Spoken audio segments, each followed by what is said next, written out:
The cover page of One Piece Chapter 1090 features something pretty surprising. Captain Kuro. We have not seen the Black Cat pirate captain since his defeat back in the Syrup Village arc. Unlike Buggy and Alvida, he never made the jump to the Grand Line. According to the My Plans Never Fail one-shot, he retired to a small cottage in the East Blue. This actually backs that up. Here he's sitting by a window with some black cats, reading a book. Despite being surrounded by his namesake animal, Captain Kuro looks bored with his peaceful life.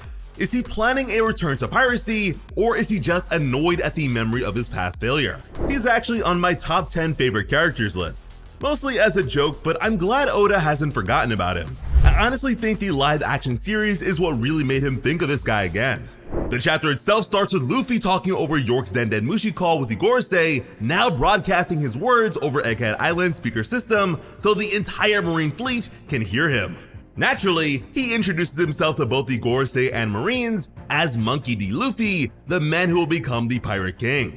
One of the crew asks their captain what he's doing, but Luffy isn't going to stop. He yells to the assembled Navy, confirming that he's working with Dr. Vegapunk. If they want York to be safe, then they should withdraw their fleet. York crying as hard as she can and begging for the Marines to save her really helps sell the threat. Kizaru is stunned by this. The rank and file Marines are quivering at how evil and threatening these Straw Hat Pirates apparently are. Over at the World Economic Journal, Morgans is already cawing. Of course Big News Morgans had a tap on the call. Vivi and Wapol could not believe what they were hearing either. And Vivi was pretty surprised by Luffy's actions here. Back in Mary Joa, St. Marcus Mars takes control of the call. Instead of agreeing to Luffy's demands, he just asked Straw Hat who else is still alive at the Labo phase. Luffy is happy to give him a full list, but before he's finished counting everyone, Robin tells him not to talk. The Den Den Mushi line is cut, but it is already too late. St. Jude Peter recognized Robin's voice. The Gorosei already knew that she was part of Luffy's crew, but knowing Ohara's theoretical last survivor is also an egghead will probably change their priorities here. Back in the lab, Robin explains to Luffy how any information the Marines get is bad for them right now. Luffy apologizes, but he's excited at the idea of getting the Navy to withdraw without a fight. Unfortunately, Usopp knows better than to assume that they'll get out that easy. The Marines should not be underestimated. He's right. With the fleet, St. J. Garcia Saturn outlines the Marines' goals here. Protect Vegapunk York. Protect Punk Records, the giant brain databank with all of Vegapunk's knowledge. Protect the power plant they need to produce the Mother Flame. Everything else can be blown away to hell. Vice Admiral Doberman protested that they still had people on the island. There's a CP0 squad Rob Lucci brought in, along with the other Cypherpole agents that have gone missing. St. J. Garcia Saturn claims that he is just plotting out the worst case scenario here, what they absolutely have to save, which reassures Doberman at first. Then though, Saturn let his kindly old man mask slip. Casualties do not matter to him. Humans are apparently not important when you break it down. They are like insects to him. Even if some die, there will be more again in time. As far as this guy sees it, they cannot replace the technology here, but they can absolutely replace dead Marines. That sort of brutal logic rattles Doberman, and him being uncomfortable is impressive. Vice Admiral Doberman was part of the Buster Call on Enies Lobby. He has been willing to blow up an entire island full of world government agents if he has to.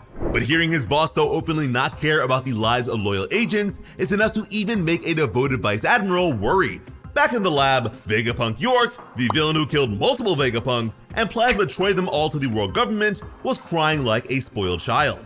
She tells the Straw Hats about how she gets to be a celestial dragon, so if they hurt her at all, the Marines are totally going to kill them all. So to try and shut her up, Nami whacked her right over the head with her weapon. Vegapunk York kept complaining, and Nami was ready to hit her some more. She had to be told to stop. Chopper took a second to check on Robin's wounds from the battle. She seemed to be doing better, and thanked Chopper for his care, which of course embarrassed him. Really, everyone who wasn't York was having a pretty good time. Nami kept poking York with her baton, while Luffy and Bonnie were enjoying the food. Kaku was still annoyed at not having done better fighting the Seraphim, but he and Rob Lucci got through it all fine. The only one really depressed right now is Vegapunk Lilith. Despite her cold facade, she is still upset at how her siblings died, crying out for Shaka, Pythagoras, and Edison. Thankfully, as Vegapunk Stella points out, at least Edison's still alive. In the corner, Rob Lucci whispered into a hidden Den Den Mushi. noting the status of the Vegapunk satellites and Straw Hat crew. 2 dead Vegapunks, 4 heavily injured. Still resting next to him, Kaku asks his friend what he's doing. Lucci lies, saying that he's just talking to himself. Even surrounded by powerful enemies, Lucci's trying to remain loyal to his superiors. But are those superiors loyal to Rob Lucci? Usopp checked in with the Sephiroth agents who were locked up in the underground lab. Those guys are all having a great time. One superior officer tries to stop his men from thanking the Straw Hats, but it's no use. The pirates saved them all from York. They are a bit uneasy about having the Seraphim around them though. They are technically Sephiroth's allies, so they shouldn't be in danger, but the 4 cyborgs were working for York. The agents are worried about these super pacifistas going rogue and locking them up again. Usopp checks with Vegapunk, who confirms that they shouldn't worry. All 4 Seraphim are currently held in his specially designed bubbles. They're bomb resistant and nullify Devil Fruit abilities. These things are pretty much impervious. I guess these stone cuffs are outdated now. S-Hawk really did not like that they were locked up. S-Shark and S-Bear didn't seem to care. S-Snake decided to speak up though, explaining to the agents that they don't need to worry anyway. The 4 super weapons never got orders to eliminate them. The agents were at least a little comforted by that. S-Snake was still sulking a bit about being trapped, but when Vegapunk and Frankie called her to thank her for undoing the petrification, she blushed a little. Instead of being ordered to do it by Vegapunk Stella, S-Snake just had Luffy really intensely ask her to do it. He didn't even realize she was a Seraphim, seemingly confusing her with the original Warlord. But Luffy had it right. Apparently, S-Snake is so much of a Hancock clone that she is also in love with Luffy and disobeyed the orders that were given to her immediately when he asked her to. Jinbei laughs at the memory. It's gotta be hilarious to see this super powerful ultimate weapon of the world government acting like a blushing schoolgirl. Meanwhile, Vegapunk starts taking notes, honestly fascinated by this. The lineage factor samples he took from Hancock somehow transferred these emotions to S-Snake.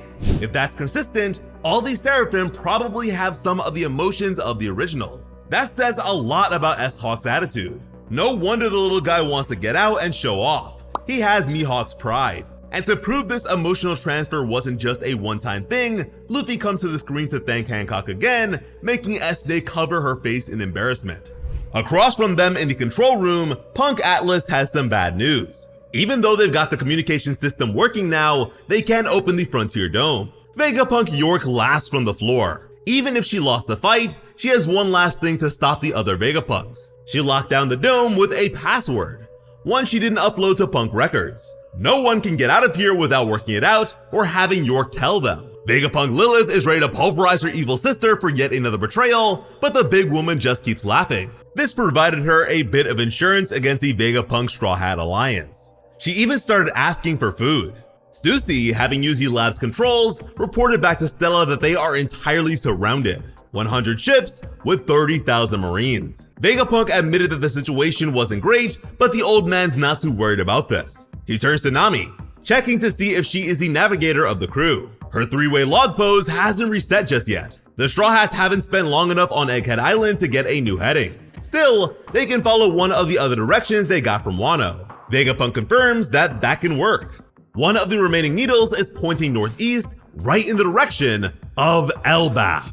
That name makes Luffy and Usopp imitate the fandom and scream in sheer joy. They are just as excited as us to finally be on their way to the land of the giants. They've been looking forward to this ever since Little Garden. The two go dancing off, singing loudly about how awesome Elbaf's gonna be with all the giants and massive stuff. With that being said, there is still a good chance that things can go very wrong, so hopefully, fingers crossed, we do make it to Elbaf. As Luffy and Usopp celebrate, Stussy notices Lucci glaring across the room. He's clearly still angry about her betrayal. Vegapunk is still focused on them getting out of there. The Sunny is in easy reach, right outside the lab. They can take the ship to the northeast of the island, the far side from the shore. Thankfully, they've got a way to fly the Sunny over there. The Vega Force 1. Vegapunk is hopeful that the giant robot can fly them through the marine blockade, but he is worried. Vega Force 1 can only fly within the area of Egghead Island, which we saw from Lilith when she found the Sunny sailing in the water near Egghead. Still, the robot might fall before they're able to get clear of the Marines. Thankfully, Frankie has a plan. The Coupe de Burst. Once the Vega Force 1 is at its limit, the Sunny can propel itself the rest of the way. That's an extra kilometer of distance. easily enough to push them beyond the limits of the Marine blockade. Even the world's greatest scientist is impressed with the Sunny being able to do that, and is amazed that Franky somehow pulled this off with a cola-powered engine. Vegapunk is happy to approve this plan. While Atlas is down with this idea too, she points out that they still don't have a way past the Frontier Dome. They'll need to take it down so the Vega Force 1 can fly out of here. York laughs, claiming that they will never get her to reveal the password. But instead of negotiating with her, Stella, Atlas, and Edison all start tapping away at keyboards, planning to hack their way through York security and get the Frontier Dome down. Even if the exact password's hidden, these three have access to all of York's other memories thanks to Punk Records. They should be able to work it out eventually. Stella tells Lilith to go take control of Vega Force 1. They need to move the Sunny over to the other side of the island and be ready to start flying. As soon as the three remaining Vegapunks manage to lower the barrier, they will need to get out of the lab before the government blows it to hell. The formerly evil Lilith is pretty excited to be running away with these Straw Hats. It's her first chance to leave Egghead and see the wider world. Franky tries to point out that this is kind of a serious situation and they need to focus. They're having to leave behind all of Egghead's delicious fast food. Still, Luffy mentions that they do have Sanji's cooking, which prompted Bonnie to compliment the chef, pointing out that being skilled in cooking and battle makes him a great man. So low-key, Sanji's really doing the damn thing. Sanji does not get very many W's in this department, so we gotta congratulate him. So I'm very curious, do you guys prefer Bonnie for Sanji or Pudding for Sanji? But yeah, Bonnie is in a pretty good mood now that she's given up on killing Vegapunk. Back at the blockade, Rob Lucci's transmission has gotten through to the Marines. All the officers are passing around the new information. In the command room, Saturn is pleased to hear this. He turns to Kizaru, calling him by his true name, Borsalino. The Light Admiral is pretty happy about this too. Luffy was acting like he was in control of the situation, but these Straw Hats really are cornered. The Marines are in a good position here, and Saturn has an idea to push it even further. The Frontier Dome has a laser defense system. Kizaru should be able to get right through it thanks to his Devil Fruit making him a light human. Borsalino admits that it might be possible, but points out that Sentomaru is a friend of his. Garcia does not see the problem. The Admiral can just ignore the defender, right? Borsalino, however, claims that ignoring a man determined to fight for his duty would violate his ideals. Now that's interesting. Kizaru is not known for acting like a Kainu or Aokiji, putting his principles before the job. He's more than willing to fight, but he is the Admiral who believes in unclear justice. The idea that the world is too complicated to work out what is and isn't justice, so he should just follow orders. The objective being compromised by his ideals in any way is a big turnaround for the character. Still, he could be just straight up lying to Saturn. It's a pretty nice excuse to put off the battle and give Sentomaru a chance to actually defend the Frontier Dome. If Borsalino just runs straight into the Labostratum, all of his friends' hard work setting up the defenses would go to waste. Kizaru cannot cover for his old friend, not with one of the 5 Elder Stars directly overseeing this operation. But he's still got some room to help them. He's got another point too. If the Marines start a frontal assault without taking care of Sentomaru, the Sea Beasts and Pacifistas would annihilate the Marine fleet. They'd suffer enormous casualties, and it might give Straw Hat and Vegapunk a chance to run. They need the leader of these defenses distracted, so the Marines have a chance at making it through this. A number of Navy ships are already moving towards the coast, ready to land and secure the area. They've got more Cypher Pole agents here, trained in Rokushiki, and ready to join the assault. Once the dome goes down, they'll be ready to attack and rescue the CP0 agents. At sea, the Marines are already planning to start blasting at the mechanized sea beasts. They can't blow up the Bubble Shield Pacifistas, but the Robot Elephant they can handle. Maybe. Up in the Labostratum, Luffy is happily bouncing over the clouds, almost at the Sunny. Franky and the others are already ahead of him, and Lilith is running past, heading straight for the Vega Force 1. They're almost ready to get this evacuation going. Before they can board the ship, however, 3 little words change everything.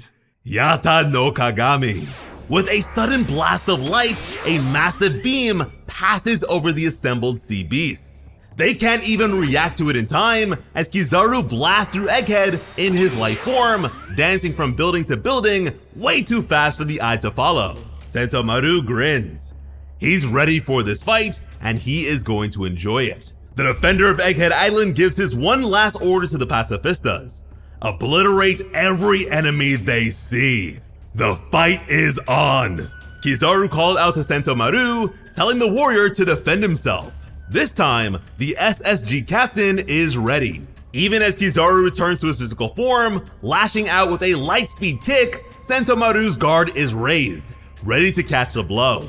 He is finally ready to put that world's greatest defense to work. The blinding flashes of light are so great, the Straw Hats can see them even on the cloud layer.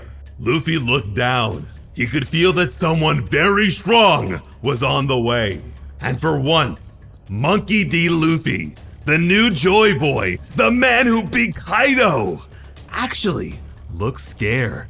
Listen, the heat never leaves One Piece, but let me tell you that it is about to be a blazing inferno right about now. We are going to be having a lot of fun in the weeks to come, so please make sure that you are here with notifications on for when we go and dive into all that content. As always, I'm Sliceable Otaku. Thank you all so much for watching and have an awesome day. I love you.